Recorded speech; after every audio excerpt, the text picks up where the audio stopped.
저는 호떡 기사가 더 좋은 것 같은데요. 그때는 안 왔잖아요. 아 기사는 맞죠. 왜 안 왔어요? 기사가 좀 질이 떨어진 것 같은데. 아니 왜 안 왔는지 여쭤봤는데 안 왔나 내가 그때? 그때 안 오셨잖아요. 그래서 제가 이번에 올 때 조건 딱 하나만 달았어요. 정연욱이 앉아있게 하라. 경제 기사를 만날 때마다 침묵하는 정연욱의 침묵하지 않았는데요? 저도 오늘 굉장히 침묵했어요. 중간에 예우였다. 살짝 조는 거 봤어요. 됐습니다. 안 졸았는데요? 다음에는 댓글 읽어주는 기레기 아니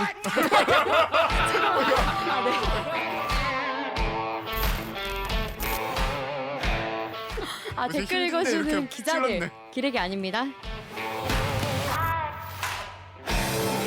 지금 여러분은 본격 KBS 소통 방송 댓글 읽어주는 기자들을 듣고 계십니다.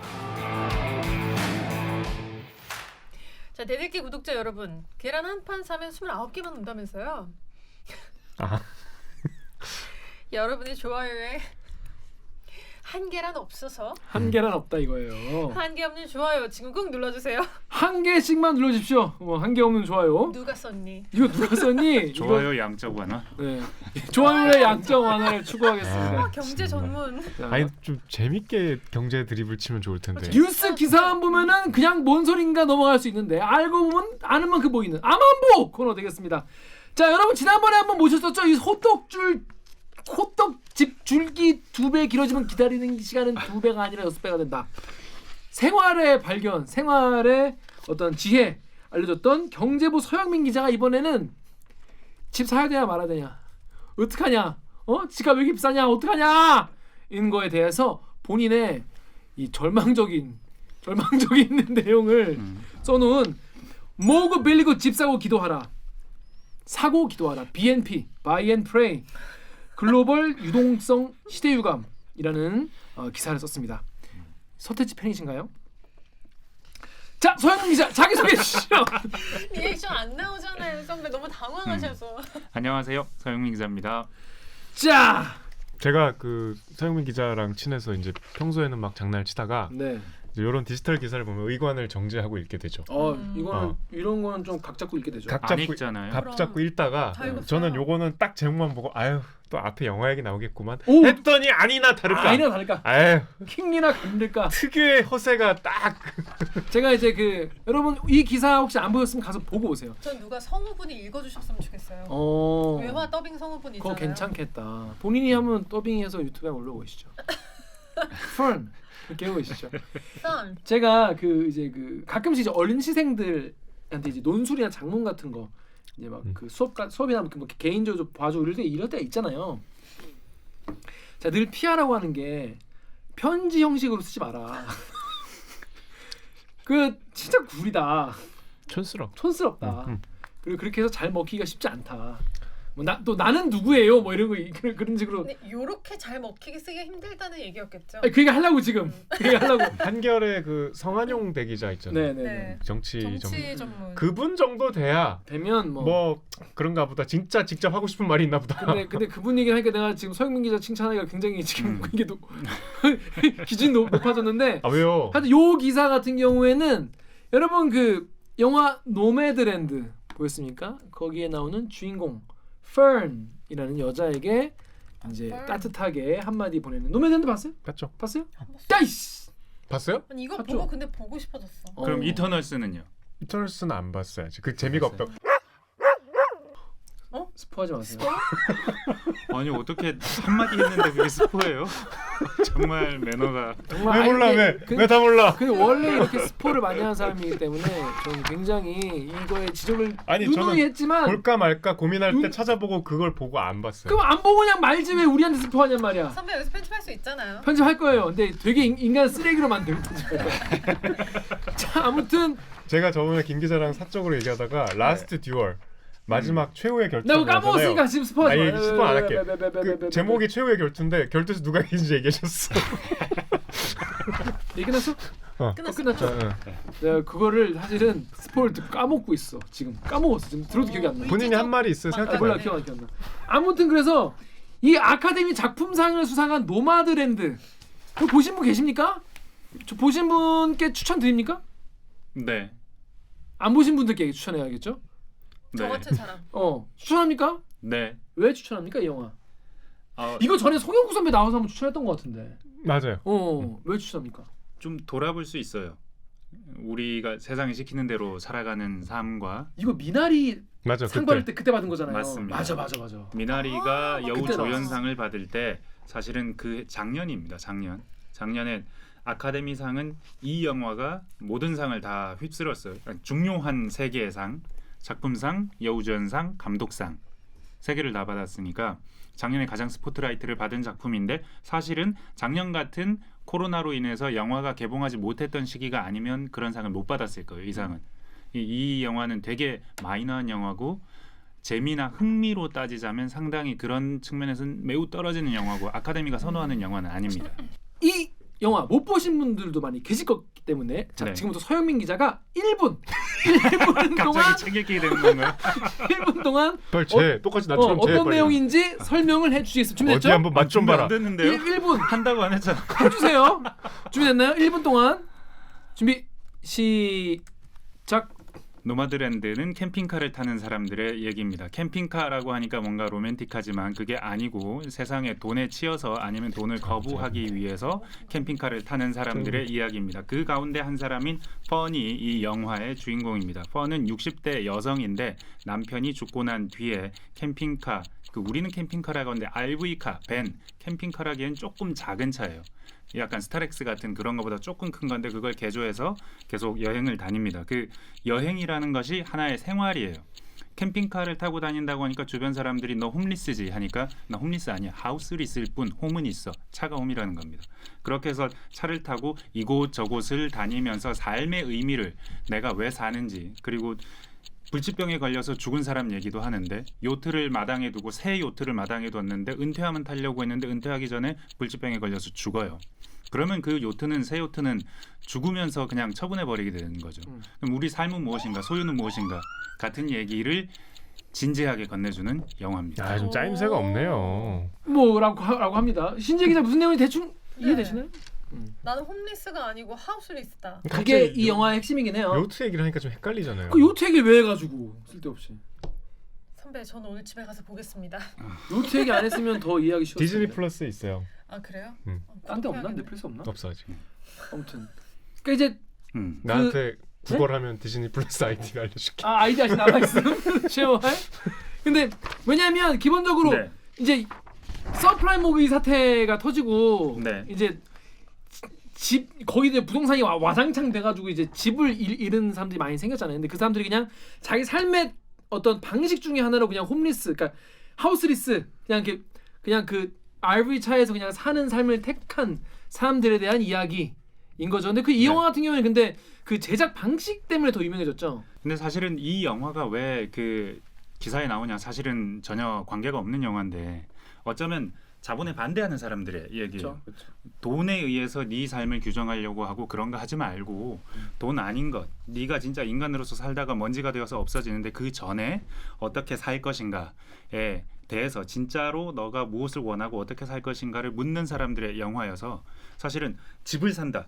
집을 사놓고 빚내고 뭐 그렇게 해서 기도하라. 이거하고는 전혀 관계없는 얘기입니다. 저는 사실은 그 얘기가 하고 싶었기 때문에 그럼에도 불구하고 경제 얘기를 좀 더 세밀하게 하면서도 사실은 이게 다 사실은 말도 안 되는 일들이고 이게 집값이 오른다? 이게 그렇게 중요한 거냐? 혹은 집값이 오른다는 게 이게 가치가 있어서 오르는 게 아니다. 그냥 돈이 돈을 부르는 거고 참 어찌 보면 헛된 일이고 부질없는 건데 그걸 좀 그 집값이 오르는 로직만 설명을 하면 집을 사라라는 얘기가 될까봐 집을 사라라는 얘기가 되지 않을 집에 대한 얘기를 하고 싶었기 때문에 이 영화가 앞에 들어온 겁니다. 그러니까 거꾸로 말하면은 논리적으로는 집을 사는 게 맞는 것 같이 돼버리는다는 거죠. 세상살이를 좀 더 그 세상살이의 방식에 문법에 맞게 살려면 집을 사야 되겠지만 사실은 그런 건 중요한 게 아니다. 아닐 수 있다. 다른 삶의 방식도 있다. 이렇게 하찮은 것이다. 집값이 오른다는 이유가 살펴보면 제 기사에는 그렇게 써놨습니다. 별게 아니다. 별 대단한 이유가. 돈을 계속 찍어내니까 집값이 그런 오르는 얘기다. 거야. 자, 그러니까 네이버에도 이런 댓글 달린 거예요. 또 집 기사냐? 집 기사만 나와도 막 진절머리 내는 분이 계세요. 리에드님, 야, 집 사지 말라고, 그냥 형편껏 살라고 왜 이렇게 난리 치냐고 이렇게 말씀하시는 겁니다. 집을 사야겠다는 분들이 많이 계시죠. 지금도 뭐 젊은 친구들의 어떤 막 꿈이 뭐냐고 물으면 전 서울에 집 사는 거라고 이런 얘기를 한다고 할 정도로 집을 사야 되는 겁니까? 말아야 되는 겁니까? 이거 사실 삶의 라이프 스타일에 대한 문제일 수도 있어요. 어떻게 보십니까? 지금 집값이 떨어지고 있죠.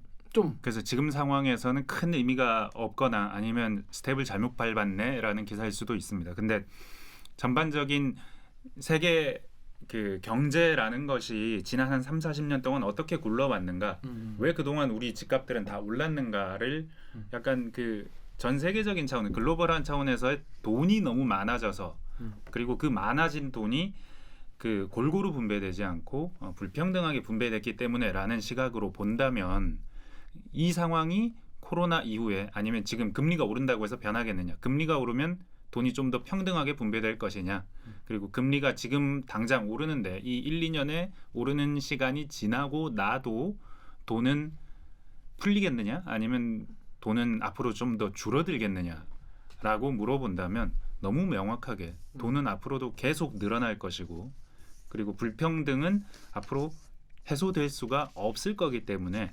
지금까지의 로직대로라면, 지금까지의 논리 구조대로라면 집값이 단기적으로는 조정을 받을지언정 그 단기가 몇 년이 될지는 모르겠지만 장기적으로는 오를 수밖에 없다.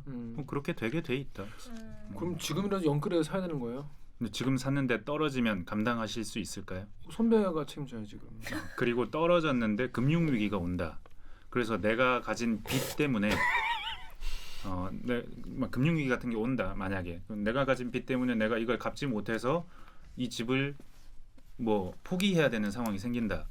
그런 상황들이 생길 수 있거든요. 미국의 서브프라임 모기지 2008년 금융위기는 그런 위기인데 만약에 그런 종류의 상황이 온다면 그 뒤에 다시 집값이 올라서 그 예전 수준을 회복하고 넘어간다면 글로벌 금융위기도 그랬습니다. 2008년에도 그 집값이 확 떨어졌다가 그 수준 한 2013, 14년쯤에 회복했다가 그 뒤에 쭉쭉 오르다가 코로나 위기 때 오히려 더 많이 뛰어버린 거거든요. 큰 미국의 흐름에서 집값 보면. 말씀이시죠? 네, 외국도 그렇고 우리도 마찬가지입니다. 우리도 중간에 떨어지지만 오릅니다.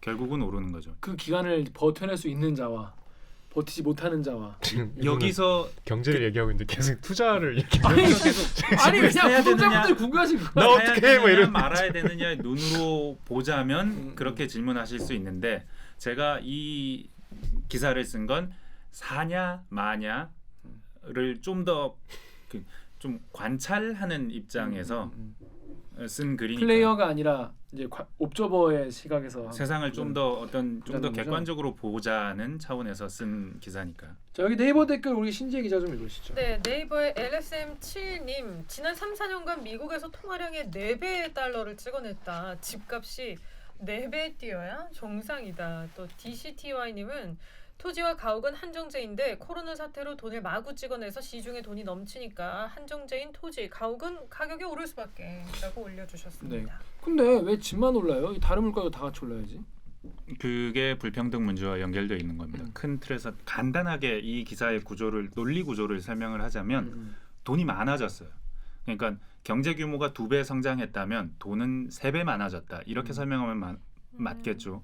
그러니까 옛날에 피자를 한 판에 10,000원에 샀는데 근데 그때는 10,000원밖에 시장에 없었는데 지금 피자 한 판이 2판이 됐는데 시장에는 돈이 30,000원이 있다는 거예요. 그럼 피자 한 판은 15,000원이 돼야 되겠죠. 이제는 10,000원이 있던 경제에서 30,000원이 있던 경제가 되니까.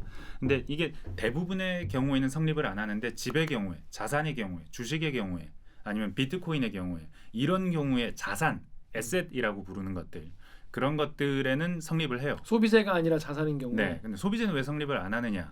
소비재는 노동 임금과 상당히 같이 갑니다. 물가라는 것. 그러니까 우리가 물가라는 걸 말할 때 주식이나 부동산 이런 거 물가에 안 들어가요. 그죠. 생활에 필요한 종류의 어떤 그 물건, 부동산의 가격 자체는 안 들어가요. 그러니까 물가는 다른 겁니다. 자산의 가격은 물가하고는 다른 거예요. 자산의 가격 말고 물가는 안 올랐어요. 왜냐하면 노동자 임금이 안 오르기 때문에. 아마존에서 일자리가 60만 개라고 해요. 엄청 일자리가 많은 회사입니다. 근데 대부분이 최저임금보다 조금 더 주는 분류하고 테이프 박스 가리하고 노매드라는 데도 나옵니다. 박스 가리하고 붙이고 운반하고 운전하는 그런 종류의 일자리고 그게 이제 저숙련, 저숙련 저임금 노동 노동자. 예. 이런 일자리는 많이 늘어나요. 근데 예전에 뭐 철강 회사의 일자리 아니면 자동차 회사의 일자리 이런 자리는 계속 줍니다. 제조업. 로봇이 많이 들어오고 그리고 AI가 인간이 하던 자리를 대체하고 로봇이 대체하고 기술 혁신이 일자리 자체를 없애고 그리고 아마존은 그런 저숙련 노동 일자리를 굉장히 많이 만들어냈지만 반면에 상점을 다 없앴어요. 미국의 오프라인 상점 자영업자들을 없앤 겁니다. 자영업자들은 더 이상 경쟁을 못하죠. 가격에서 아마존이 싸니까. 그래서 스스로 살아가던 조금 더 돈을 많이 벌던 자리는 없어지고 그거보다 더 못한 자리로 이동해야 되는 이런 상황이 계속 발생하는 겁니다. 그러면은 이 사람들의 임금은 오르지 않기 때문에 물가는 이 사람들의 임금이 오르지 않으면 못 올라요. 거기다가 세계화되면서 미국의 일자리는 없어지고 해외 일자리에서 만든 상품들이 미국으로 뭐 우리나라로도 들어오고 그럼 중국 건 싸니까 이거 싼 물건이 들어와서 비싼 물건을 대체하는 거예요.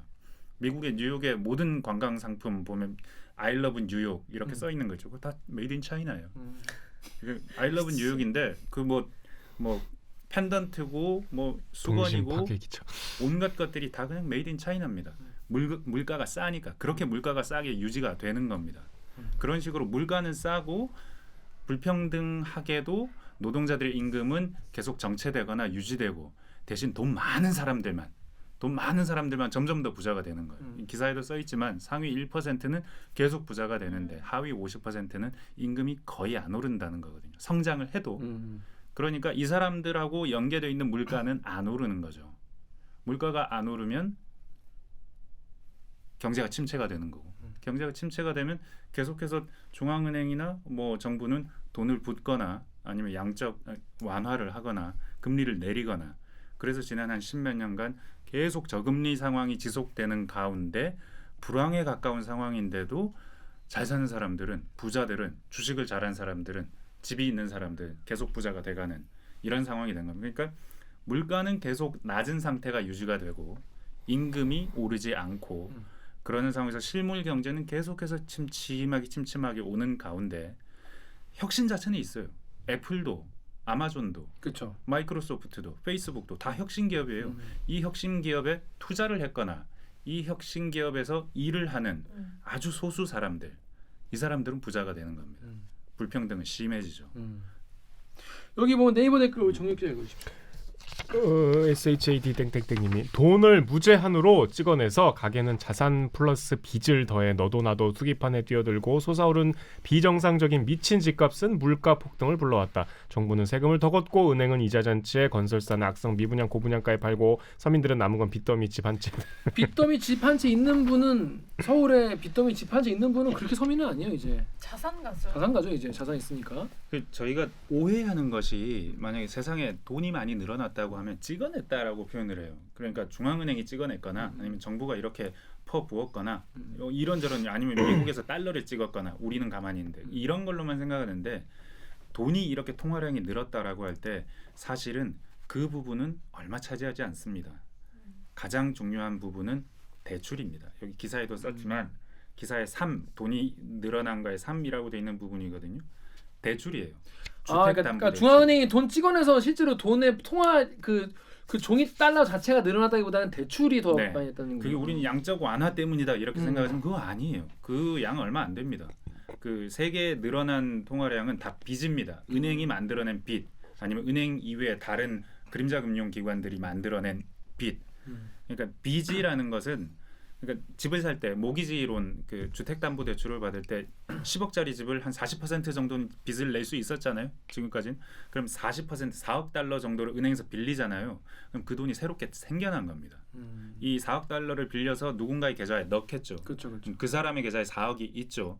그 사람의 계좌에 4억을 바탕으로 은행은 또 돈을 더 빌려줄 수 있고 더 빌려줄 수 있고 더 빌려줘서 4억 달러를 최초의 대출을 받으면 최종적으로는 뭐 이게 한 2배, 3배 아니면 혹은 10배까지도 신용이 창조될 수가 있는 겁니다. 이게 금융기관의 기능이긴 한데 이게 좀 어려운 얘기죠. 기억할 건 빚이 돈을 찍어낸 역할을 한다. 그리고 그게 정부가 아니다. 민간 은행이 민간 금융기관이 빚을 찍어내서 돈이 막 늘었다. 근데 이제 민간 은행이 빚을 많이 쉽게 내주는 것도 뭐 기준금리에 따라서 해주는 거 아니겠습니까? 그러니까 정부가 하는 저금리 거라고 할수 있죠. 상황이니까 저금리 상황이니까 더 많이 풀릴 수는 있는데 근데 여기서 중요한 건 민간이 왜 그걸 하느냐 돈을 벌려고 하는 거죠. 요즘 은행들이 사상 최대 순이익을 거뒀다고 그래 16억 17억 작년에 뭐 대단한 혁신 금융을 해서가 아닙니다. 주택담보대출이 늘었기 때문이에요. 금리가 떨어지지만 점점 더 많은 사람들에게 돈을 빌려주니까 빌려줄 수 있는 한도는 사실은 건전성 규제 뭐 이런 거 이런저런 규제가 있긴 한데 그거 다 맞추고도 계속해서 빌려줄 수 있는 거예요. 그래서 은행은 계속해서 돈을 더 빌려주고 더 빌려주면 무조건 이득이 되는 구조인 거거든요.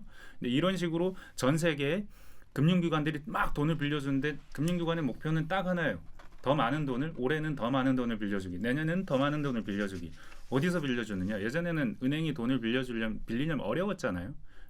기업밖에 못 빌렸어요. 예전에는 주택담보대출 이런 거는 뭐 별로 있지도 않았어요. 7, 80년대만 해도 그때는 기업에게 돈을 빌려줬는데 이제 더 이상 기업은 돈을 빌리지 않습니다. 기업이 돈을 빌려야 될 것 같은 기업들은 다 망해버리고 잘 나가는 기업들은 자기 안에 계속 돈을 벌어서 어디 투자도 안 하고 쌓아놓기 때문에 빌릴 필요도 없어요. 그리고 채권 발행해서 채권으로 그냥 빌리면 되지 은행한테 돈 빌릴 필요도 없어요. 그래서 돈을 빌려줄 대상이 사라지자 은행들은 이걸 개인에게 옮겨갑니다. 개인 대출로. 그게 주택담보대출이에요. 그래서 개인에게 계속 돈을 빌려주고 더 빌려주고 더 빌려주고 싶기 때문에 계속해서 더 빌려주다 보니까 이 사람들이 무슨 명목으로 돈을 빌리겠습니까? 개인들이 집 사는 명목으로 빌리는 겁니다. 그래서 계속해서 집을 사게 권하는 사회로 계속 바뀌어가는 거예요. 집을 사게 권하는 사회로 바뀌어가는데 그게 얼마나 제일 극에 달했던 건 2008년. 말도 안 되는 짓이 극에 달했던 건 2008년. 그게 빅쇼트. 영화 빅쇼트. 여기 보셨나요? 빅쇼트? 왜 안 봤어? 보셨나요? 봤죠? 재밌. 기사로 봤어요. 기사로. 영화 그 빅쇼트 내용을. 재밌어. 네. 전 극장에서 봤어요. 기사 안에 나오는 대사들이에요. 얼마나 어처구니 없게 돈을 빌려줬는지에 대한 얘기들이 나오죠. 그 정도로 어처구니 없게 돈을 빌려줬는데 그 뒤로 금융위로 끝난 줄 알죠. 우린 다 끝난 줄 압니다. 은행 자체는 건전해졌어요. 근데 주택담보대출 시대는 계속되고 그리고 불평등한 상황인데 벌리는 돈 자체는 있고 이 벌린 돈이 계속 불평등하게 분배가 되는 가운데 이 게임에 참여를 하려면 물건을 생산해서는 안 돼요. 금융 쪽에 어떻게든 대출을 일으켜서 이 돈을 가지고 어딜 투자를 해서 그 돈으로 벌어야 되는데 은행들은 계속해서 집 사는데 빌려주는 게 좋고 집은 계속 오르고 여기에 참여하는 사람들이 점점 많아지니까 여기에 주택시장에 돈은 많아지고 점점 더 참여 플레이어의 수요가 많으니까 집값은 올라가고 그냥 그 이유로 올라가는 겁니다. 일단 그러니까 서영민 기자의 말에 따르면 집값은 무조건 계속 올라간다. 잠깐 떨어질 수 조정은 받을지언정 계속 올라가 올라간다. 왔다. 앞으로는 모르지만 지금의 로직대로라면 앞으로도 올라갈 수밖에 없다. 근데 그 이유는 일단 대출이 많이 늘었기 때문인 네. 거죠. 네. 근데 지금 우리나라는 지금 LTV도 줄이고 네. DSR 규제도 있고 대출을 굉장히 죄고 있어요. 그게 제가 봤을 땐 상당히 영리한 결국에는 그런 걸 찾아낸 거예요. 그러니까 아까도 말씀드렸지만 저는 민간에서 계속해서 돈을 빌려줬기 때문에 집값이 오른다고. 그래서 정부는 처음에 기억하시겠지만 뭐 DTI 규제하고 LTV 규제하고 하니까 막 여기서 왜 우리 돈 못 빌리게 하냐 뭐 난리가 났었잖아요. 그랬는데 처음에 금융당국이 2017년인가 이런 그 대출 규제를 내놨을 때 반짝 효과가 있었어요. 반짝 효과가 있다가 다시 돌아갔어요. 계속 저금리가 계속 되니까. 그래서 잠깐 효과는 있었지만 영원히 효과는 없는 게 금융정책이다라고 생각했는데 이번에는 사실 듣도 보도 못한 종류의 대출 규제거든요. 은행들에게 니네들이 빌려줄 수 있는 돈의 양을 딱 정해주겠다는 게 작년에 처음. 그게 맞아요. 총 대출 증가율 규제. 그러니까 증가율을 뭐 6, 7% 안에 묶어라. 우리는 6, 7%로 알지만 은행들한테는 야 너는 올해 몇 조 몇천억까지 빌려줄 수 있어. 너는 몇 조 몇천억까지. 야 NH 너네가 빌려줄 수 있는 금액을 넘어버렸어. 이제 더 이상 못 빌려줘 하는 바람에 NH는 주택담보대출 못했죠. 연말에 난리 났었죠. 네, 한동안 못했었죠. 그런 식의 규제로 간 겁니다. 근데 그게 매년 올해 얼마까지였잖아요. 근데 그게 6, 7% 수준으로 묶어라였는데 2022년 올해는 4, 5%까지 더 내려갑니다. 그러니까 뭐 빌려줄 수 있는 돈이 작년에 100조였다면 올해는 한 90조 정도로 더 줄어든 거예요. 총 파이 은행이 찍어낼 수 있는 돈의 크기를 금융당국이 정한 겁니다. 그러니까 이게 어느 정도는 상당히 영리한 정책이죠. 근데 이게 이렇게 되면 너무 반발이 많을 수 있겠죠. 왜냐하면 예를 들어서 작년에 100조를 빌려줬는데 그게 모자랐는데 올해 90조만 빌려준다? 더 모자랄 거 아니에요. 집 사겠다는 사람들이. 여기에 들어온 게 DSR이라는 규제입니다. DSR이 뭐 서울에서 2억 이상의 집을 사면 아니면 뭐 1억 7월부터는 1억 이상의 집을 사면은 네 소득에 근거해서 빌려줄 수 있는 돈의 양을 정해놓겠다 이런 거거든요. 그러니까 전체 빌려줄 수 있는 돈의 파이를 줄였어요. 그리고 그 파이를 그래도 필요한 사람들은 다 받을 수 있게 더 잘게 쪼갰어요. 예전에는 빌리고 싶은 사람 누구나 자기 집값의 40%를 빌릴 수 있었다면 이제는 작년에 만약에 1,000조를 빌려줬어. 그럼 올해는 10%만 늘려서 100조를 더 빌려줄 수 있는데 이거를 1인당 몇 억 정도 이상은 못 빌려줘. 1인당도 줄이고 전체 파이도 줄인 거예요. 유동성도 줄이고 개인에게 들어가는 돈도 줄이고 이렇게 되면 결국에는 빌릴 수 있는 돈의 제한 때문에 집을 살 수 없는 상황. 너무 비싼 집은 살 수 없는 상황. 그래서 집값이 떨어지는 상황. 이런 상황을 만드는 정책인 거죠. 제가 말씀드린 거랑 똑같은 얘기예요. 유동성을 민간이 막 찍어낼 수 있었기 때문에 집값이 오른다. 그러자 금융위원회는 민간이 막 찍어낼 수 있는 돈의 양을 줄인 거예요. 정부하고는 아무 관계 없는 겁니다. 민간이 찍어내는 돈을 줄이고 그걸 더 잘게 나눠서 쓸 수밖에 없게 정책을 설계를 한 겁니다. 민간 은행이 그렇게 금융을 그렇게 막 돈 빌려주고 하는 거 사실은 자기들이 돈을 벌기 위해서 아니겠습니까? 자본주의 네, 시스템에서. 근데 그러면 누군가는 돈을 많이 벌었다는 거잖아요. 일단 은행은 확실히 벌었죠. 그리고 그래서 KBS 사이트 여기 댓글 11페이지 정렬 좀 보시죠. KBS 사이트 79지용영파님 돈이 많다는데 도대체 누가 많은 건지 돈 많은 부자들 세금 더 왕창 걷어야 됨. 중서민들은 돈 없어서 먹고 살기 바쁜데. 예, 뭐 부자들 뭐 세금 올리자 그런 주장보다는 일단 제 생각에는 그만큼 답답하신 것 같아요. 왜냐하면 뭐 월급쟁이들 같은 경우에는 뭐 달라진 게 없고 우리 같은 경우. 근데 내 주머니에는 어떻게 없냐 이런 한탄 같은 게 많이 있었어요. 우리 주머니에 정말 없을까요? 일단 서울에 집을 사신 분들의 주머니에는 다 있는 거라고 봐야 될 거고 어느 정도 그 수혜를 받으셨을 거라고. 서울에 집을 사서 서울 아니라 전국 대부분의 지역에 돈을 빌려서 집을 사신 분들은 돈을 번 거예요. 근데 아무리 못해도 상당한 수의 사람들이 돈을 벌었겠죠. 없다라고는 하지만 유동성 시대에 대부분은 어느 정도 수준으로 올라타 있어요. 뭐 비트코인으로 돈 번 거 그거 본인들이 영리해서가 아니고 그냥 세상에 돈이 많아져서입니다.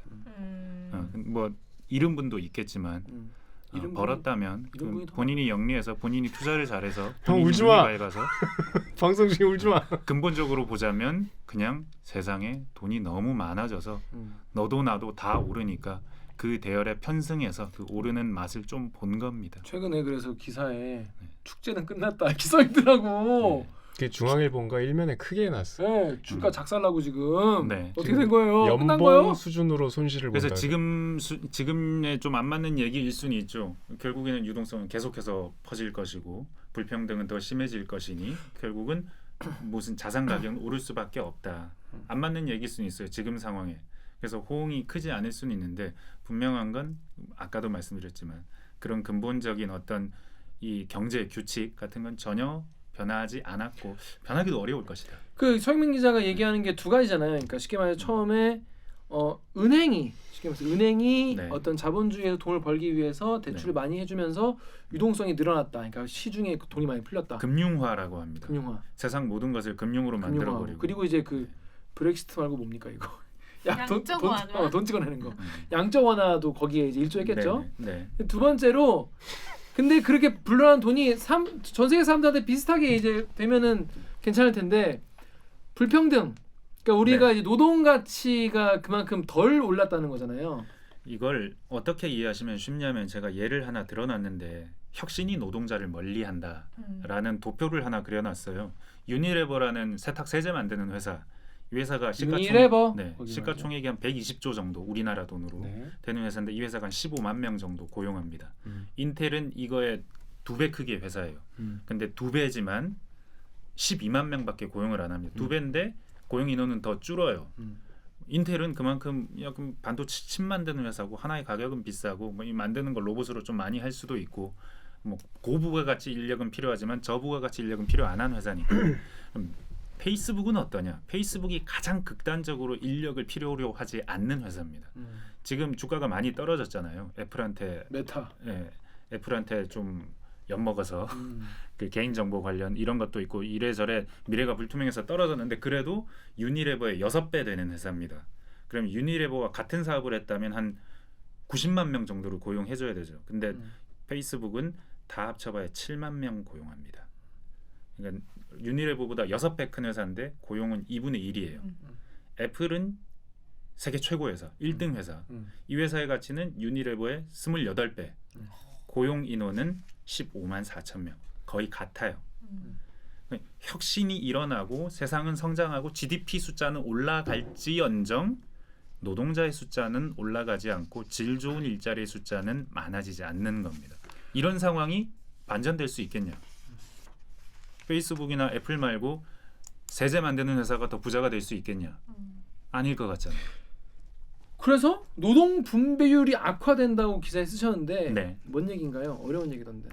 그러니까 100짜리의 GDP가 100이 있다면 그 중에 노동자가 가져간 임금으로 가져간 돈이 어느 정도 되느냐? 보통 한 60%좀 넘고 우리나라 같은 경우는 이 몫이 조금씩 늘어나거나 그렇게 줄지는 않습니다. 우리나라는 여전히 성장하고 있고 불평등도가 미국에 비하면 심하지는 않은 편에 속합니다. 근데 미국은 이걸 계속 이렇게 장기 하락하는데 갑자기 추세가 이렇게 팍 꺾여요. 그러니까 노동자가 가져가는 돈이 뭐 한 40년 전엔 65였는데 한 64, 63, 62 이렇게 오다가 2000년대 닷컴 아마존이 막 뜨고 막 애플이 아이폰 내고 이러는 시점에 이게 급격하게 줄어듭니다. 지금은 한 55, 6%, 10% 포인트나 떨어져서 엄청나게 떨어진 겁니다. 이게 노동자들이 그만큼 훨씬 적은 돈을 가져가고 회사들이 훨씬 많은 돈을 가져가고 그리고 뭐 집 가진 사람들이 가져가고 뭐 지대로 가져가는 노동으로 가져가는 돈, 렌트로 가져가는 돈 이렇게 보면 그 렌트로 가져가는 돈이 훨씬 많아지는 세상 그리고 기업이 이윤으로 가져가는 돈이 훨씬 많아지는 세상으로 가고 있는 겁니다. 미국이 그 첨단에 있고 미국에서 아주 극명하게 보인다. 근데 그래서 저는 이제 보통 이런 얘기가 나오면은 이제 커뮤니티에서 무슨 얘기 나오냐면 특이점은 온다 이러면서 결국에는 기술과 로봇과 AI가 일은 다 하고 사람들은 이제 노동의 가치는 너무나 떨어져서 이게 정말 저숙련 반복 노동은 다 로봇이 하게 되는 그런 시대가 정말 몇십 년 안에 오지 않겠냐 이런 얘기까지 하더라고요. 그래서 막 실리콘밸리에 잘 나가는 사람들 있잖아요. 그 돈 많이 번 사람들, 저커버그나 아니면 뭐 일론 머스크 이런 사람들은 거기서 기본소득 얘기가 나와요. 그러니까 뭐 여튼 이제 자기들이 보기에 뻔하게 이제 노동력은 더 이상 필요하지 않을 것 같단 말이죠. 근데 사람들은 먹고 살아야 되는데 어떻게 하냐? 그러면 뭐 정부가 먹여 살려야지 뭐 이런 얘기도 하고 자기들도 뭐 구체적인 계획은 없어요. 근데 빤히 보이는 거예요. 미래형 산업일수록 노동자는 훨씬 필요하지 않고 이 노동으로 분배를 해줄 수 있는 건 굉장히 제한된 것 같고 다들 최저시급 일자리는 점점 늘어나고 이런 상황으로 가고 있다. 그 특히 제가 최근에 무슨 본 강연에서 그런 얘기를 하던데, 그러니까 저항력 반복 노동을 하는 분들이 앞으로 할 일이 없어진다는 거예요. 당분간은 꽤 있을 겁니다. 당분간 있겠죠. 운전 노동도 지금 굉장히 인기가 있죠. 인기도 있고 월급도 급여도 많습니다. 지금 라이더 분들 월급도 많은데 이 상황이 뭐 모든 사람들이 그런 직장으로 내몰려야 된다면 그분들의 월급이 점점 떨어지겠죠. 그럼 뭐 어쩔 수 없는 상황이 될 겁니다. 수요 공급, 노동의 수요 공급에 따라. 지금은 근데 노동력이 전 세계적으로 부족한 상황, 쇼티지 때문에 코로나 이후에 공급망 병목 때문에 지금은 좀 일시적으로 좀 다른 현상이 지배하는 시대인데 결과적으로 궁극적으로 아니면 지금까지 추세로 보건대 그런 상황으로 돌아갈 가능성이 높다. 그러니까 이게 이제는 완전히 하다리가 이제 완전히 없어진 사회가 돼버리는 게 아닌가. 사실 지금 이 얘기는 바로 정치 얘기로 가요. 왜 미국에서 트럼프가 당선됐을까? 그 미국에서 앵거스 디턴이라는 노벨 경제학상을 받은 이 사람이 백인 하층 노동자들의 고통 그러면서 약물 중독으로 죽어가는 사회적인 현상 이런 걸 책으로 하나 써요. 그 절망 속의 죽음 뭐 이런 종류의 책인데 결론은 그거예요. 백인 노동자들이 점점 자기들의 일자리를 잃고 블루칼라 노동자들이 일자리를 잃고 사망률이 어느 개도국에서도 그 굉장히 못 사는 개도국에서 볼 수 있을 정도의 높아지는 거예요. 더 젊은 나이에 더 빨리 죽는 거예요. 약물 중독으로 이런저런 희망을 잃어서 그런 상황이 미국을 지배했는데 미국이 거기에 대해서 해결책이 없어요. 실리콘밸리가 잘 나간다 이것만 좋아하지 그 외 희생되는 사람들에 대한 어떤 그 사회복지나 아니면 이런 것들 굉장히 부족한 나라 아닙니까 미국은. 그러다 보니까 미국은 점점 그 사람들의 분노가 커지는 거예요. 근데 이걸 정치가 해결을 못 해주고 경제가 해결을 못 해주니까 그 사람들이 트럼프 찍는 겁니다. 이 세상은 뭔가 잘못됐어. 외국인 노동자들 다 집에 가야 되고 중국 애들 다 잡아야 되고 중국 거 수입하면 안 되고 전쟁을 해서라도 뭐 이 상황을 엎어야 돼. 이런 종의 과격한 사람들. 그래서 영국도 브렉시트를 한 거예요. 런던만 부자가 되니까. 런던이 금융으로 굉장히 돈을 많이 번 도시고 런던은 잘 나가고 영국의 GDP는 점점 높아지지만 런던을 제외한 다른 지역에 금융에 종사하지 않는 사람들은 계속해서 일자리를 잃고 못 살아지고 그러는 상황. 유럽도 기존의 유럽에도 극우파들이 점점 늘어나잖아요. 이번에도 프랑스 대선에 르펜 여자 후보 그분의 지지율이 굉장히 높을 거라고 하잖아요. 그렇게 절망하는 사람들, 이 지금의 정치 구조, 경제 구조로는 해소가 안 되는 이 갈등을 수십 년째 해소를 못 해주니까 이민자도 싫어하고 뭐 다 쫓아내라고 그러고 극우적인 성향. 이 서영민 기자 기사에 저 네. 느낀 독특한 점이 경제 기사인데 혐오와 이런 일단 포퓰리즘 이런 얘기를 하시더라고요. 여기 클리앙 랑랑이아님 댓글 그 신재 기자님 보시죠. 네, 랑랑이아님 혐오를 없애려면 결국 먹고 살게 해줘야 합니다. 인심은 곳간에서 나는 게 맞죠. 그러니까 이런 경제적 불평등이 결국 사회의 어떤 혐오로까지. 그러니까 이런 얘기를 던지고 싶은 거예요. 집을 사면 돈을 버실 가능성이 꽤 있어요. 괜찮은 집은 사시면 미국 주식에 투자하면 미국 주식은 우상향하니까 돈을 버실 가능성은 있어요. 근데 당신이 그 돈을 벌게 만드는 바로 그 현상이 돈이 점점 더 많이 찍어지고 불평등이 강화되는 이 현상이 당신이 돈을 벌게 해주는데 바로 그 현상이 지금 사회를 좀먹고 있다. 근데 그 사회를 좀먹는 그 구조적인 불평등과 유동성의 그 홍수가 해결이 안 되면 사회는 점점 분열되고 트럼프 같은 사람이 나와서 미국 사회를 그 선거에서 지니까 미국 캐피톨을 점령하라고 그러잖아요. 그 의사당을 오큐파이 월스트리트. 거기서 사람도 죽었어요. 여기 국회의사당에서 그때 총기 난사도 하고 그래서 사람도 죽고 미국의 민주주의의 심장에서 그런 일이 일어나죠. 굉장히 충격적인 일인데 그런 일을 전 대통령이라는 사람이 그렇게 적극적으로 비판하지 않아요. 그런데 그 사람이 다음 대선에서 또 대통령이 될 가능성이 건강하던데 있어요. 지금 네. 쌩쌩하던데. 네. 지금 정치가 그렇게 병들어가고 있고 민주주의 심장이라는 그렇게 정치가 병들어가니까 중국이 보기엔 좋죠. 민주주의는 근본적으로 흠이 있어서 저 제도를 중국에 들여오면 안 되라고 할 때 지난해 1월에 미국 국회의사당 사진을 보여주는 것보다 더 좋은 게 뭐가 있습니까? 저 제도는 뭔가 지금 병들어서 지금 끝장날 제도야. 우리는 저 상황으로 가면 안 되라고 독재자국 권위주의 정부들한테 점점 더 많은 힘을 주고 러시아 푸틴 보세요. 푸틴도 이번에 우크라이나에서 그렇게 하는 게 내 질서를 유지하려면 이 방식으로 가야 된다. 미국은 그거 해결 못 하잖아요 지금. 미국은 어정쩡하잖아요. 뭐 이빨 빠진 호랑이가 돼가고 있고. 이런 종류의 세계의 모든 종류의 모순들의 근저에는 어쩌면 이런 종류의 경제적 불평등이 있다. 유동성은 점점 늘어나는데 불평등도 점점 심화되는. 당신은 집이 오른다고 좋겠지만 근데 이 근본적으로 이상한 이 세상을 그렇게 즐겁게 바라보지 않는 사람들도 꽤 있을 수 있다. 이를테면 노마드랜드의 펀 같은 사람은 틀림없이 그렇게 볼 겁니다. 바꿀 수 있을까요? 바꿀 수 없으니까 이렇게 가고 있는 겁니다. 네. 그래서 뉴욕에서 한보경 선배가 인터뷰를 했어요. 월스트리트 전문가들 앞으로 미 연준이 몇 번이나 금리를 인상할까요? 아니면 뭐 지금 5번 아니면 7번까지 얘기하는데 2-3번 하다 못하지 않을까요? 뭐 이런 걸 물어봐요. 전문가 3명한테 미국 사람들. 그 사람 중에 한 명이 7번을 인상해도 못 올립니다. 그 상황을 개선 못 시킵니다. 인플레도 못 잡고 파국으로 갑니다. 버블은 결국에 터지고 버블이 터진다면 미국 경제는 엄청난 충격에 휩싸일 겁니다. 피터 시프라는 사람인데 이 사람이 전형적인 비관론자예요. 금융위기도 예견했대요. 2008년. 근데 그 사람이 얘기하는 건 지금 7.5%나 인플레가 올랐는데 미국이 뭐 5번, 6번 올려봐야 기준금리 2%밖에 안 되는데 2% 금리로 7.5% 인플레이션을 잡는다고? 말도 안 되는 소리 하지 마. 인플레이션 못 잡아. 이제 끝났어. 세상은 파국으로 가는데 왜 이렇게 됐느냐? 너네들이 돈을 너무 많이 풀었기 때문에. 아니 시장이 감당할 수 있을 정도로 풀지 않고 계속해서 조금만 주식이 떨어지면 또 돈을 풀어주고 조금만 뭐 자산 가격이 떨어지면 또 돈을 풀어주고 근데 실물 경제는 나아지지 않고 불평등을 심화되는데 집으로만 주식으로만 돈이 계속 흘러가게 하는 상황을 지금까지 방치해놨기 때문에 지금 상황은 개선할 수 없어라고 말하는 사람까지 있거든요.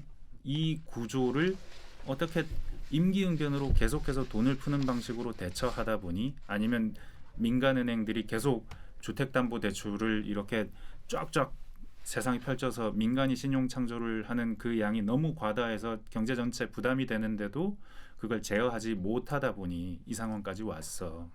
그래서 아까도 말씀드렸지만 정치가 해결을 못해요. 오바마도 해결을 못했어요. 뭐 미국의 대통령들도 해결을 못했고 우리나라 대통령들도 지금 후보들도 무슨 뭐 불평등 이렇게 해소하겠다고 하지만 우리는 좀 불평등이 덜한 나라니까 미국만큼 심각하진 않을 수 아니 있지. 후보들은 대출 규제를 더 완화하겠다고 하잖아. 그 근본적으로는 지금 현재 집값이 너무 올라서 사람들이 화가 나 있으니까 대중적으로 뭐 집값을 더 오르지 않게 뭐 공급을 막 많이 하겠다 그러지만 만약에 집값이 무너지는 모양이 난다면 전부 다 정책은 다 바뀔 거예요. 여야 할 것 없이 다 방법이 없으니까 돈을 더 풀어야 되니까 그렇게 갈 거예요. 집값 무너지면 큰일 나니까. 네. 은행망하고 사람들 다 파산하고 제가 집값 지금 지옥되는 거죠. 월급이 안 오르는 사람들이 어디에 다 기대 있습니까? 주택 담보 대출을 받아서 집을 사서 그거 오르는 거라도 누리는 거거든요. 그게 떨어지면 이제 못 갚으니까 대출 못 갚죠. 그럼 다 파국되는 거죠. 그것 때문에 못 갚는 거예요. 그것 때문에 이제 못 내리는 건데. 또 울어. 비트코인 애들 또 어쩌면 되게 비극적인 얘기고 근데 가만히 두면 집값은 장기적으로는 우상향할 거라고 생각하면 이 대열에 올라타지 않으면 안 될 것 같기도 하고. 아니 근데 그 장기가 늘 사람의 이제 인생과 결부돼 있기 때문에 네. 장기의 개념은 네. 기사와 상황과 통계에 따라 다르잖아요. 늘 다르죠. 내 인생에서의 장기가 그 장기랑 다를 수 있으니까 실제로 근데 닷컴 버블이 미국에 있었던 2000년대부터 지금 2020년까지 20년 지났잖아요. 집을 가지고 있었으면 위너가 됐겠죠. 근데 집을 가지고 있는데 너무 대출이 많아서 2008년 금융위기 때 쓰러졌다면 그때 홈리스가 됐겠죠. 그러니까 그렇게 따지면 경우의 수는 그러니까 큰 흐름을 거시적으로 보면 집값은 이렇게 된다가 되지만 그 사이에 어떤 일을 겪을지는 개인에게 한 번뿐인 인생을 사는 한 개인에게는 어떻게 될지는 모르는 거예요. 참 슬프지만 어쩔 수 없는 이야기였는데 네. 제가 이제 예전에 미국 대통령이 이런 얘기를 했어요. 나는 경제학자가 외파리 경제학자였으면 좋겠다. 왜냐하면 경제학자들은 이렇다라고 얘기하고 but on the other hand 이럴 수도 있다 이렇게 얘기한다는 거예요. 그래서 난 한 팔만 있는 경제학자였으면 좋겠다 이런 얘기를 누가 했죠? 우드로 윌슨이 했나? 뭐 그런 농담을 했었어요. 댓글에도 그거 개소리하지 마라 이런 댓글이 있었습니다. 정윤호 기자 여기 KBS 사이트 댓글 읽어주십시오. 프리 땡땡땡님이 15년 전에 집값 떨어지는 건 얘기 안 하네. 누구같이 꼭 필요한 것만 얘기하네. 누가 누구예요? 누가 누굴까요? 아침사랑님이 연준이 금리를 올리고 자산시장 무너지고 그때 제일 먼저 쓰러지는 사람이 누굴까요? 과도하게 빚는 사람. 노매드랜드를 본 사람으로서 한 말씀 드리자면 원작이 리먼 사태 이후 빚내 집 산 사람들이 집 잃고 직장 잃고 차에서 생활하고 그 사태를 실제 취재한 얘기죠. 기자님 말씀대로라면 왜 그런 사람 생깁니까? 집만 있으면 집값 올라 부자 된다면서요. 빅쇼트란 영화 저금리에 미친 듯이 대출해주고 나중에 주인이 그 빚을 못 갚아서 집값 폭락에 베팅한 사람 천문학적 돈 벌고 싸게 나온 집 산 자산가들 또 돈 벌고 영원히 집값 오른다고요. 그럼 이웃나라 일본의 부동산 폭락 잃어버린 30년 어떻게 해석하시나요? 그러니까 영화 두 개 다 보신 분이에요 이분은. 네, 다 보신 분이고 원래 일본 이제 잃어버린 10년이었는데 이게 계속 이어져서 30년이 되고 있죠. 어떻게 일본은 계속 잃어버릴 것 같아요. 네, 잃어버린 40년 봅니다. 일본은 집값마저 안 오르잖아요. 네. 그러니까 그 지금 대부분의 선진국들이 2020년에는 그 성장률이 다 마이너스여서도 2021년에는 크게 회복들을 다 했거든요. 근데 일본은 최근에 보니까는 성장률이 작년에 1.8%, 그 전에 역성장한 것 따지면 여전히 지금은 코로나 이전 수준 회복 못한 거의 유일한 선진국 중에 하나거든요. 일본은 영원히 안 될 것 같고 집값마저 포기한 나라.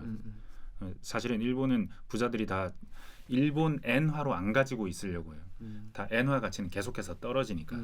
그래서 일본의 기업들은 돈을 많이 벌었지만 해외에서 많이 벌고 있고 그 돈을 일본으로 안 가지고 들어갑니다.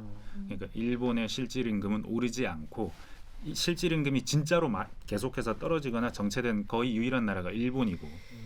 그러니까 일본은 또 우리가 얘기하는 이 큰 유동성의 흐름에서 일본은 물론 돈을 엄청 찍어냈지만 엄청 찍어내서 아마도 이렇게 갈 걸 이렇게 수평하게 갈 수 있게 만들어는 놨는데 30년 동안 수평하니까 잃어버린 30년 되는 거죠. 이거 어차피 빚내 집 사는 사람들은 개 망한 얘기 아니냐. 빚내 집 사라더니 말씀드렸다시피 저는 집을 사라고 이 기사를 쓴 게 아니고 이 우리 세상을 규정하고 있는 어떤 경제적인 흐름, 이게 어찌 보면 그 유동성이 계속 확대되니 집값은 우상향할 가능성이 지금까지 로직대로라면 높지만 이 똑같은 로직이, 이 똑같은 논리가 세상을 병들게 하고 있고 정치적으로 해결 못한 선진국들은 굉장히 호된 일들을 지금 현재 치르고 있다. 그리고 이 상황을 네 개인의 인생을 사는 한 영화를 인용해서 영화 속의 한 사람이 본인의 인생을 그런 어떤 돈의 노예, 돈의 폭정의 시대에 어떤 자신이 가두어져 있기 싫은 사람의 시선으로 본다면 이 세상은 정말 이상한 세상이다. 이해할 수 없는 세상이다. 물론 네 집값이 오를 수는 있다. 그러나 충격이 온다면 네 개인의 삶은 장기적으로 흐름이 우상향한다고 해서 네가 해피한 상황으로 끝나지는 않을 수 있다. 투자는 모두 투자자 개인의 책임입니다. 기자도 아주 외파리 기자를 다 만들어버렸대. 그럴 수도 있다. 저는 사실 이 기사를 썼을 때 이 기사는 그냥 경제 기사는 아니라고 생각하고 썼고, 어쩌면 좀 더 좀 세상을 관찰하는 것, 아니면 내가 바쁘게 앞으로 너네 집 사야 되고 막 대출 규제 어떻게 회피하고 어떻게 하면 돈을 살 수 있고 이런 거 따지는 것이 물론 너의 인생에 경제적으로 도움이 될 수는 있는데 한번 찬찬히 생각해봐.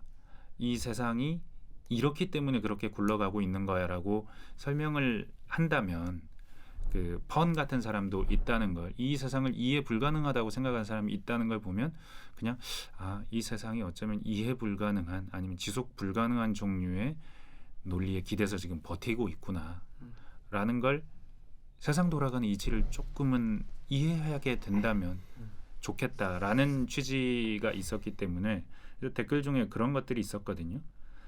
눈앞에 보이는 것만 집중해서 달려가고 있었는데 옆도 보고 싶은 생각이 든다. 사실 경제 기사라면 이런 댓글에 기분이 좋지는 않겠죠. 근데 저는 그런 댓글이 좋았고 그래서 돈 이외에 다른 것을 읽어낼 수 있기를 바라는 마음에서 쓴 기사에 가깝다고 볼 수 있습니다. 여러분에게 투자 상담을 해주고 투자 조언을 해주는 그런 기사가 아니었다는 거. 이 유동성과 이 자산 가치가 이제 폭등하는 이런 시대가 우리의 삶을 어떻게, 우리 사회를 어떻게 병들게 만들었는지, 이거를 어떻게 하면 해결할 수 있을지, 그래서 해결할 수 없다는 슬픈 이야기인 거죠. 왜 이렇게 슬퍼하죠? 그렇죠. 뭐 그렇게 써놓으신 정확하게 독해하신 분들은 그렇게 이해하시기도 해요. 디스토피아적이다. 디스토피아적인 기사야. 어쩔 수 없긴 한데 그러니까. 그래서 무기력해지면서도, 근데 저는 코로나 2년 동안 그 조바심이 굉장히 심해진 것 같거든요. 아마 2년 전에 이 기사를 봤으면 더 여유로운 마음으로 봤을 것 같은데 그 2년 사이에 자산 불평등이 굉장히 심해졌고, 진짜로 혹시 직업 안정성이 너무나 위태롭거나 자영업자분들, 경제적으로 너무 힘든 분들, 자영업자분들 특히 이런 분들은 당연히 투자로 모든 걸 해석할 수밖에 없고 더 마음이 급할 것 같고, 그래서 모든 정보를 그냥 투자랑 연계해서 생각할 수밖에 없다. 근데 그 흐름이 굉장히 코로나 때 빨라진 것 같아서 그게 너무 안타까운 것 같기는 해요. 그러니까 이 흐름이 불가피한 것이고 뭐 한 개 국가가 혹은 개인이 막을 수 없는 이미 금융이 만든 현대 경제 질서라고 하는 거는 뭐 부인할 수 없겠지만 그 속도라던가 방식은 분명히 조금 다를 수 있었을 텐데 이 예상치 못한 변수 때문에 모든 것이 약간 너무 한계로 급박하게 밀려난 것 같다는 생각이 전 좀 들더라고요. 그래서 요즘 기성세대들이 MZ들 가상화폐하고 거의 도박이라고 생각하잖아요. 여러분도 약간 도박이라고 생각하실 텐데 저도 그렇게 저도 어느 그렇게 정도 일면 생각하거든요. 그렇게 생각하는데 네. 근데 젊은 세대들은 지금 집을 살 수가 없어요. 네. 지금 서울에 집을 사는데 걸리는 기간이 뭐 중위 소득 기준으로 중위 가격의 아파트를 사는 21년, 21년이 어, 걸려요. 21년. 근데 이게 5년, 6년 전에는 12년이 걸렸어요. 그러면 10년 전에는 7년, 8년 이랬어요. 근데 그 10년 전에 7년, 8년 걸릴 때 사람은 45 이후에 사도 돼요. 청약 점수 가점 쫙 받아서 한 45에서 46, 7 올라가면 두 자녀면 거의 만점에 가깝게 올라가요. 그게 접니다. 결혼을 안 했죠. 아이도 없죠. 자녀만 있으면 45,000은 하겠죠. 그 전에 둘도 낳고 애도 둘 낳고. 그럼 가자. 근데 지금 이미 늦었어요. 그 무주택 기간이 애를 낳고 개별 세대주가 된 다음에 카운팅을 하는 거기 때문에 지금은 카운팅 한 푼도 안 돼요. 점수가 하나도 없어요. 빨리 넣어야겠네요. 가정을 이렇게 결혼도 꾸리지도 빨리 않았고. 세대주가 빨리 되시고. 제가 알아서 할게요. 근데 괜히 말 거리. 아무튼. 예전에는 그렇게 해도 운전도 못 찾았어. 우리 세대 한 5년 10년 선배들은 야 집은 40이나 50에 돼서 사도 되는 건데 너네 왜 그렇게 서둘러 조바심 내 하지만 그때랑 지금이랑 상황이 다른 거예요. 네. 그때는 서울의 중위소득 아파트를 사는데 월급을 하나도 안 쓴다는 기준으로 6, 7년, 7, 8년이면 샀고 지금은 21년이 걸리는 시대가 됐어요. 그럼 이건 딱 지금 월급 받기 시작하는 사람들이 봤을 때는 안 돼요. 지금 50에, 이대로는 안 돼. 근데 저 열차에 탑승을 해야 나는 부자 그러니까. 되지는 최소한 인플레이션을 해지해서 살아남을 수 있는데 안 되는 거예요. 안 되니까 뭘 해야 돼요? 코인이라도 도박이라도 해야 해야죠. 되는 거야. 코인이라도 해서 2배, 3배 불리는 사람들 옆에 있으니까 그거라도 해야 되고 실제로 거기에 유동성이 많으니까 몰려들어서 거기에 갔는데 지금부터 당분간은 그마저도 없는 거예요. 그게 너무 네. 너무 안타깝다. 그래서 그래서- 그게 계속 활용이 되는 게 꼭 반드시 좋은 것만은 아니라고 저도 생각하는데 노동소득의 가치가 너무 떨어진다든지 여러 가지 부작용이 있겠지만 최근 2년간 진짜 이 돈에 대해서 투자에 대해서 정말 많은 생각을 하게 되고 저도 선배 기사 읽으면서 그래 그게 전부는 아니지라고 생각하다가도 옆에 애가 야 나 집 샀어. 내가 막차는 아니겠지 이런 얘기하면 또 저도 막 조급해져가지고 왜 결혼할 때 집을 안 샀지? 막 이런 생각이 또 들면서 막 갑자기 집에 가서 막 괜히 2년 사이에 믿고. 왜 이렇게 오른 거야? 막 이렇게 되는 게 사람이 이게 나라냐? 너무 너무 아쉽더라고요. 저 자신에 대해서도 아쉽고 돈만 돈을 거의 버는 이 거예요. 서 기자 이 분위기 어떡할 거야? 근데 이 기사 자체가 사람 그렇게 만드는 기사예요. 아까부터 울고 있잖아. 한 번쯤은 생각해볼 만한 부분이긴 했어요. 아니 생각하고 네. 있다며 지금. 그런 저 취지예요. 그런 여기 거잖아요. 네. 여기 글쓴이는 가상의 글쓴이는 그 세계를 벗어나지 못하는 사람이잖아요. 돈을 버는 세상. 돈이 없는 사람은 돈을 못 버는 세상. 심플하게 말하면 이건데, 근데 돈을 버는 속도가 20년 전에도 빨랐지만 10년 뒤에는 2배 빨라졌고 그 뒤에는 또 2배 빨라지고 코로나 이후에는 또 2배 빨라지니까 너무 빨라지는 거예요. 돈을 버는 그러면 속도. 코로나 이후에 2배 빨라지는 이 댓글은 신 기자한테 좀 위로가 되겠네요. 제가 읽어드릴까요? 네이버의 KI의 땡땡땡님이 영끌 B2 이제 호흡기 뗄 시간 옆에 자랑했던 분 큰일 났어. 1월에 금리 올리자마자 2월에 또 금리 인상하려고 하죠. 미국 올해 최소 4번 금리 인상합니다. 최소 4번임. 우리나라는 선제 조치에도 환율 방어 때문에 2월에 또 올리죠. 여기서 미국이 금리 인상하면 우리나라는 따라갈 수밖에 없습니다. 집값은 하락하는데 대출 연장 안 되고 영끌들은 집 팔아야 되는데 집값이 너무 빠져서 팔면 손해. 사요나라. GMLA 땡땡땡님이 미국 연준 3월 금리 인상 확정했다. 기존 0.5% 5회 인상에서 0.25% 7회 인상할 것으로 가닥을 잡았는데 이 충격파는 가뜩이나 심각한 한국 경제에 인플레, 금융권 파산, 국가 부도까지 발생할 수 있다. 여기에 우크라이나 사태. 그러니까 뭐냐면 지금 쉽게 말해서 주택담보대출 낸 분들 변동금리로 한 분들 지금 다 머리 싸매고 있어요. 직장이 있는 분들이라면 그러니까 왜냐면 지금 금리가 오르니까 매달 갚아야 되는 돈이 팍팍 올라가. 뭐 7%까지 올라갔네. 네, 왜냐면 예를 들어 살 때는 3점 몇 %였는데 7%까지 올라가면은 내가 매달 예를 들어 300만 원씩 갚아야 된다. 근데 이게 500 갚아야 되는 거 이게. 지금 신규로 받는 분들은 그럴 텐데 이미 대출을 받아 놓으신 분들은 그분들은 그냥 금리라는 것이 그 기준 금리에다가 뭐 추가로 가산 금리가 있고 우대 금리가 있는데 가산 금리와 우대 금리는 변하지 않아요. 기준되는 금리만큼만 변하는 거고 이것만큼만 변한다고 했을 때는 1-2% 앞으로 한참 올라봐야 1-2%인 거예요. 1-2% 정도면 감당 가능하죠. 지금 빌리셔야 되는 분들은 금리가 막 높아져 있죠. 금융당국이 강제로 유동성을 줘왔기 때문에 이렇게 되면은 돈을 빌리고 싶은 사람은 한참 많은데 빌려줄 수 있는 은행이 빌려줄 수 있는 돈은 딱 제한을 당했잖아요. 그러니까 수요와 공급에 따라서 빌려주는 금리는 오를 수밖에 없고 동시에 그 은행에 저축하는 금리는 이것도 당연히 떨어질 수밖에 없어요. 예대 금리 차가 커질 수밖에 없어요. 왜냐하면 예금은 이제 더 이상 예금을 받아봐야 쓸모가 없는데 뭐 은행이 예금 받을 이유가 없잖아요. 그러니까 기준금리가 올라가는 만큼 예금금리가 올라가지 않을 수도 있는 거예요. 은행이 이건 수요 공급에 따라서 너무 자연스럽고 당연한 일이죠. 시장금리가 우리나라의 시장금리는 그 전 세계보다 더 빨리 많이 올라왔지만 기존에 대출 받은 사람은 그만큼 실감하지는 않을 것이다. 뭐 감당 가능할 것이다. 대부분의 경우에 월급을 받고 있다면. 그렇습니다. 우리가 뭐 금융권 파산하고 국가 부도까지 가겠습니까? 뭐 그러진 않지 않을까. 이건 너무 과한 말씀이신 것 같고.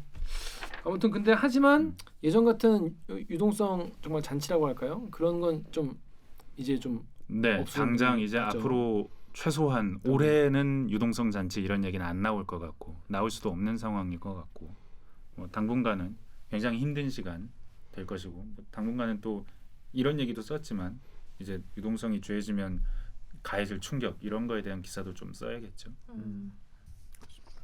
그래서 보통은 기사 이렇게 소개하고 나면은 자 그럼 앞으로 우리가 어떻게 하면 되겠습니까? 뭐 이런 거 언론이 어떻게 하면 되겠습니까? 뭐 이런 얘기를 물어보는데 뭐 그냥 없어. 그냥 모두가 이런 이 시대의 흐름을 받아들일 수밖에 없는가 없다. 그런 거죠. 뭐 우리가 어떤 형태의 세상을 살고 있는가를 생각을 하면 한번 이게 뭔가 갑자기 닥쳐오는 조바심이나 혹은 투기의 마음이 왔을 때 약간 마음을 다잡을 수 있는 효과는 좀 있는 것 같기는 해요. 서 기자도 기사를 쓰면서 사실은 희망적인 기사를 쓰고 싶잖아요. 기자들은 그래도 네. 뭔가 내가 뭔가 해결책까지는 아니어도 뭔가 그런 걸 좀 드리고 싶고 근데 이거 쓰면서 좀 맥빠지는 부분이 있었을 것 같아요. 솔직히. 전 처음에 이게 너무 길어서 이 되게 어려운 내용이고 사실 이해하기 저도 충분히 이해했는지는 모르겠어요. 이런저런 책들 보고 그 봤던 책들에서 이 대목 저 대목 제 문장으로 제 흐름으로 쓰니까 너무 주관적인 문장이 돼서 남의 책에 있는 문장들을 빌려와서 많이 넣었는데 맨 밑에 달려 있습니다. 주석이. 근데 나도 이 현상을 명확하게 이해하고 있는 건 아니지만 큰 흐름을 봤을 때 이런 것 같아. 내가 관찰했을 땐 이런 것 같아. 지금 세상이 이렇게 가고 있는 것 같아라고 보여주고 싶은 마음으로 썼고 처음에 너무 길어서 이걸 줄이느라 힘들었고 줄이는 과정에서 약간 좀 어려운 내용들이 이해가 안 된 상태로 넘어갈 수밖에 없는 기사가 된 것 같기도 하고 노매드랜드 얘기도 너무 갑툭 나와서 조금만 나와서 이해하기도 왜 이게 나왔지라고 이해하기도 조금 힘들 수 있을 것 같은데 영화를 보시면 여기 두 개의 영화가 나오죠. 빅쇼트랑 노매드랜드가 나오는데 노매드랜드를 보면 내가 사는 이 인생을 어떻게 살아야 되지? 어떤 의미에서는 월든처럼 내가 사는 세상에 대해서 생각해 볼 수 있고 빅쇼트를 보면 얼마나 우스꽝스러운 한 단면까지 나왔는지 이 세상이 볼 수 있고 그렇습니다. 제가 봤을 때 역대급으로 관조적인 기사였다. 호수 같은 기사네요. 호수 같은 잔잔하고 내 마음은 호수요. 그대 노조. 그런 대출은 파문이요. 그래서 거기서 그 호수에서 빠져 죽지 않게 모두들 수영을 많이 배우시길 바라겠습니다. 자 오늘 오랜만에 지난번에 호떡 리포트 이후로 네. 호떡 기사 이후로 나오셨는데 소감 한마디 부탁드리겠습니다. 저는 호떡 기사가 더 좋은 것 같은데요. 그때는 안 왔잖아요. 근데. 기사는 맞죠. 왜 안 왔어요? 기사가 좀 질이 떨어진 것 같은데. 아니, 왜 안 왔는지 여쭤봤는데 안 왔나 내가 그때? 그때 안 오셨잖아요. 그래서 제가 이번에 올 때 조건 딱 하나만 달았어요. 정연욱이 앉아있게 하라. 정연욱의 침묵을 보고 싶다. 경제 기사를 만날 때마다 침묵하는 정연욱의 침묵하지 모습을 보고 않았는데요? 저도 오늘 굉장히 침묵했어요. 싶다. 아니 배우는 조는- 입장이라고 생각해요. 조는 모습을 보고 싶다. 왜 신 기자는 배우는 입장이고 신 기자는 지금 지금 처음이잖아. 나는 침묵하는 거고. 경제 기사 때마다 침묵하니까. 그래서 내가 이 얘기 들을까 봐 오늘 좀 깐죽거렸잖아. 에브리 싱글 경제 기사. 아니 이게 서 기자는 숙면. 이게 나름 하고 싶은 말을 준비해 오시기 때문에 껴들면 안 돼요. 인터셉트 하지 않는다. 어. 발언의 기회를 보장한다. 예의였다. 응. 는 거예요. 예우였다. 네. 예우였다. 중간에 살짝 조는 거 봤어요. 됐습니다. 안 졸았는데요? 다음에는 정연욱 기자도 안 졸만한 재밌는 아. 경제 기사로 네. 찾아오셨으면 좋겠습니다. 씁쓸. 자, 그럼 오늘도 저희는 참여법 알려드리면서 마무리 짓겠습니다. 대들기는 매주 수목, 유튜브, 팟빵, 아이튠즈 파티, 네이버 오디오 클립을 통해 업로드됩니다. 저 서영민처럼 대들기에서 보고 싶은 기자 혹은 다뤄줬으면 하는 기사가 있다고요? 방송 관련 의견은 인스타그램, 유튜브, 팟빵 계정에 댓글을 남겨주세요. 오늘 영상에도 구독과 좋아요 눌러주세요. KBS 잊지 뉴스. 말고 꼭 눌러주세요. 여기도 KBS 시민이네. 뉴스 좋았어. 좋았어. 좋았어. 또 만나요. 안녕. 안녕. 고생하셨습니다. 감사합니다. 네, 고생하셨어요. 고생하셨습니다.